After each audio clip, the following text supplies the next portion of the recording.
What's up everybody, it's Kawaii. Welcome back to another video. Today I'm going to be showing you an easy method for farming Leppa Berries in PokeMMO. Leppa Berries are extremely important in PokeMMO because they restore PP, which makes them essential for things like shiny hunting, with sweet scent hordes, or long grinding sessions. Today hopefully this guide will show you how to farm them yourself consistently and efficiently. Let's get into it. Before you start farming Leppa Berries, you need to know a few basic things. First, of course, you need to know where you're going to plant them. So there are 2 or 3 really good spots. I use the Unova plots, so I'm going to be showing you those today. Let me show you exactly where to go in Unova for the berry farming spot. Once you're in the Unova port, all you have to do is click on your town map and head over to this city. This is where the 6th gym was, and it was a flying gym. Hop on your bike and head over to this direction. Head down, and then there are a bunch of plots here. Of course, there's a bunch of people here as well. Leppa berries require a combination of different types of seeds to grow. So instead of producing those seeds yourself right away, normally when you begin, you want to buy the seeds from the GTL yourself and you can just plant them directly. So for Leppa berries, you're gonna need very spicy seeds, plain sweet seeds, and plain bitter seeds. And you're just gonna need 1 each of them for 1 tree. So once you're in this area and you have all the seeds that you need, just head over to a plot and click on it. Then you're in these little boxes, you're gonna put the seeds. So I'm gonna put 1 very spicy seed, 1 plain sweet seed, and 1 plain bitter seed. And it'll come up and tell you exactly what it's growing, and it takes 20 hours, and it wilts very slowly every 8 hours. And then you're gonna click plant. And then this little seed's gonna show up on the ground. After the seed shows up on the ground, just click it again, and then water the seeds again. So to help you guys out a little bit, Leppa berries take about 20 hours to fully grow.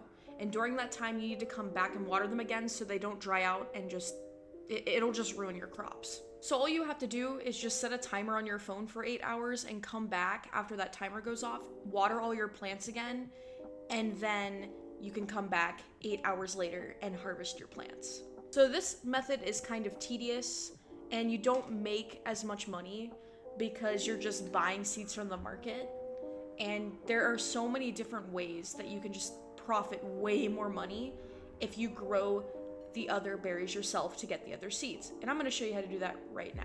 Once you're comfortable with berry farming, you can switch to the self-sustaining method.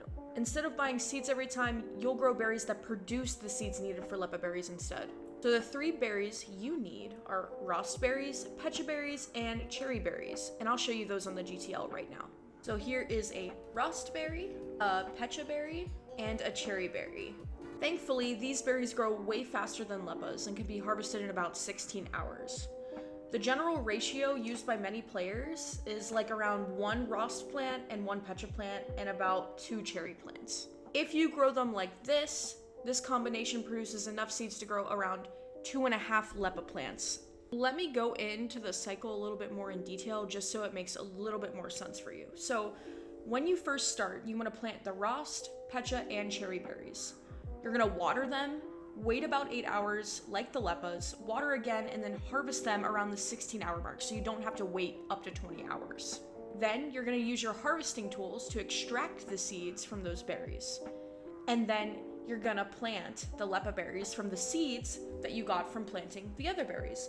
And then in about 20 hours, you're gonna have Leppa. The whole point in doing the other berries is so you become self-sustaining, and then you can make as much profit as you can. So I would definitely recommend doing this method over just completely buying the seeds off the GTL. But if you are a complete beginner, I do recommend buying them off the GTL and trying it a few times just so you learn how berries work.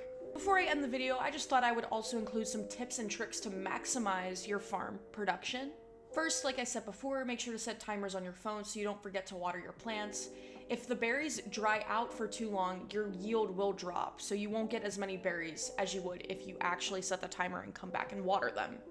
And second, try to make multiple characters. If you do this on multiple accounts, of course, your yield will go up. More characters means more planting spots, which equals more Leppa berries, of course. And third, just remember, you don't have to produce a lot at first. Like, you can start off producing just for your character, or if you want to start farming Leppas for a team, start farming for your character, produce only for yourself, and then once you start learning more and getting better at it, you can produce more Leppas for everybody else. Once you understand the timing for everything, it becomes extremely easy to repeat. And that's basically it, guys. If you follow this method, you'll be able to produce a huge amount of Leppa Berries consistently, which is perfect for, shiny hunting and if you just want to make some money. If this guide helped you out, make sure to drop a like and subscribe for more PokeMMO guides, shiny hunts, and just fun videos in the future. If you have any more questions about Leppa farming, just leave them in the comments down below. Thank you for watching, and I'll see you guys in the next video.